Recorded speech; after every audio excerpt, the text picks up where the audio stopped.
Halo, perkenalkan nama saya Ananda Ekspor Nuridwan dengan NIM 16014211085. Pada video ini saya akan membahas tentang FOMO atau Fear of Missing Out dalam konteks literasi digital dan kemanusiaan.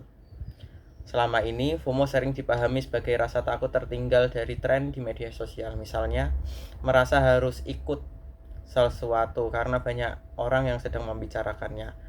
Namun, menurut saya, FOMO saat ini tidak selalu bermakna negatif. FOMO juga bisa menjadi ajakan sosial yang mendorong orang melakukan hal positif, seperti ikut lari maraton, mendaki gunung, membaca buku, ajakan untuk hidup sehat, atau bergabung dengan komunitas yang produktif. Isu ini penting karena media sosial sangat mempengaruhi cara kita berpikir dan mengambil keputusan. Kita sering melihat aktivitas orang lain di internet lalu merasa ingin ikut. Di satu sisi kita bisa menjadi termotivasi. Contohnya, seseorang yang awalnya jarang olahraga bisa mulai berlari karena melihat tren di media sosial.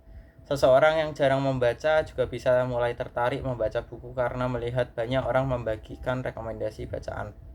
Namun, FOMO tetap perlu disikapi dengan bijak. Sesuatu yang positif bisa berubah menjadi tekanan jika dilakukan hanya karena takut tertinggal. Misal, seseorang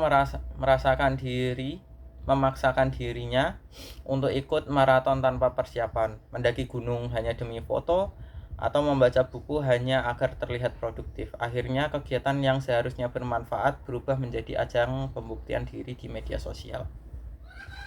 Dampaknya, FOMO dapat membentuk manusia mudah membandingkan diri, merasa kurang, dan kehilangan kendali atas pilihannya. Kita bisa saja mengikuti sesuatu bukan karena benar-benar ingin, tetapi karena tekanan sosial digital dalam masyarakat.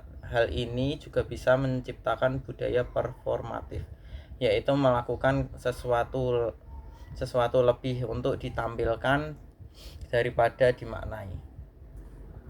Menurut saya, solusi terbaik dalam menggunakan media sosial adalah dengan sabar. Kita perlu membedakan antara inspirasi dan tekanan sosial. Jika tren digital membuat kita menjadi lebih sehat, lebih rajin belajar, atau lebih peduli terhadap lingkungan, maka itu bisa menjadi hal positif. Tetapi jika tren tersebut membuat kita cemas, memaksakan diri, atau merasa rendah diri, maka kita perlu berhenti sejenak. Etika digital yang perlu diterapkan adalah tidak menjadikan media sosial sebagai ukuran nilai diri. Kita boleh mengikuti tren, tetapi harus tetap menyesuaikan dengan kemampuan, kebutuhan, dan tujuan pribadi kita masing-masing.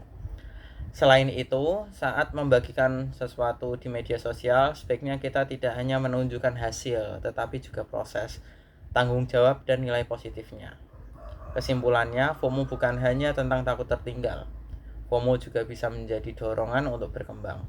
Namun, semua kembali pada kesadaran kita sebagai pengguna digital. Teknologi seharusnya membantu manusia menjadi lebih baik, bukan membuat manusia kehilangan jati diri.